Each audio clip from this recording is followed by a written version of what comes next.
Salut à tous et bienvenue dans cette nouvelle vidéo d'actualité. La session ordinaire d'avril 2022 du Conseil national de transition, CNT, se poursuit avec l'examen et l'adoption hier de 5 projets de loi. Les travaux étaient présidés par le premier vice-président, Assari Dargé Imbarkawan. Cette séance plénière a débuté par l'examen couplé de 2 textes. Il s'agit du projet de loi portant ratification de l'ordonnance numéro 2022-004/PTRM du 22 février 2022 portant modification de la loi numéro 02-050 du 22 juillet 2002 portant loi hospitalière.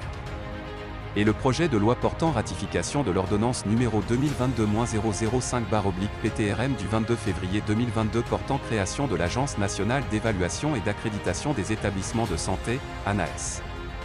Ces 2 textes étaient défendus par la ministre de la Santé et du Développement social, Madame Dieminatou Sangaré.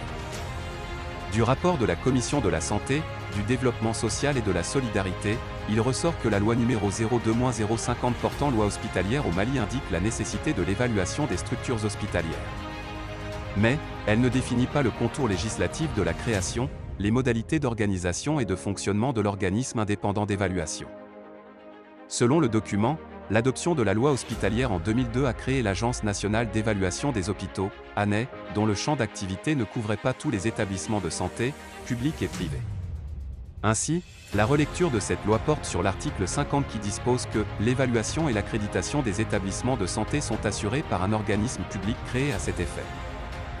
La création de cet organisme a pour but de relever les nombreux défis auxquels notre système de santé est confronté.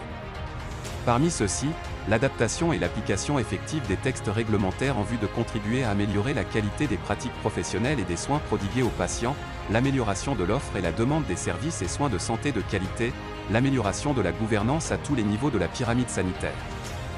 Les 2 projets de loi ont été adoptés à l'unanimité par 106 voix, 0 contre et 0 abstention.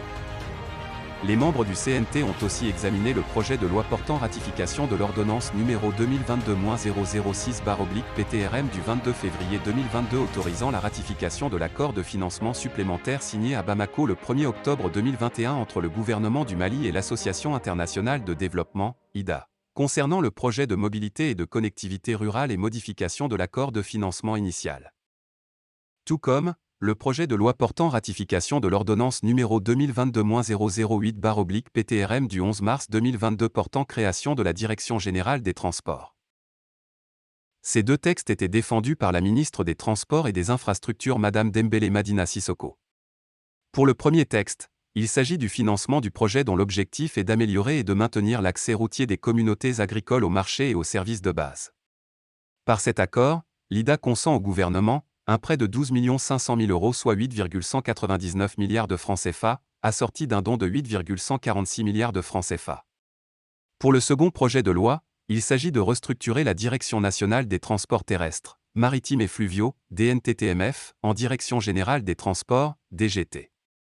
Le premier texte a été adopté par 109 voix pour, 0 contre et 0 abstention. Tandis que le second a été approuvé par 110 voix pour, 0 contre et 0 abstention. Enfin, la plénière a examiné le projet de loi portant ratification de l'ordonnance numéro 2022-011/PTRM du 17 mars 2022 autorisant la ratification de l'accord de financement signé à Bamako le 28 décembre 2021 entre le gouvernement et l'Association internationale de développement, IDA, relatif au programme de résilience du système alimentaire en Afrique de l'Ouest phase 1 dans le cadre de l'approche programmatique multiphase. Défendu par le ministre du Développement rural Modibo Keïta, ce texte a été adopté par 100 voix pour, 0 contre et 1 abstention. Merci d'avoir suivi ma vidéo et n'oubliez pas de vous abonner à ma chaîne.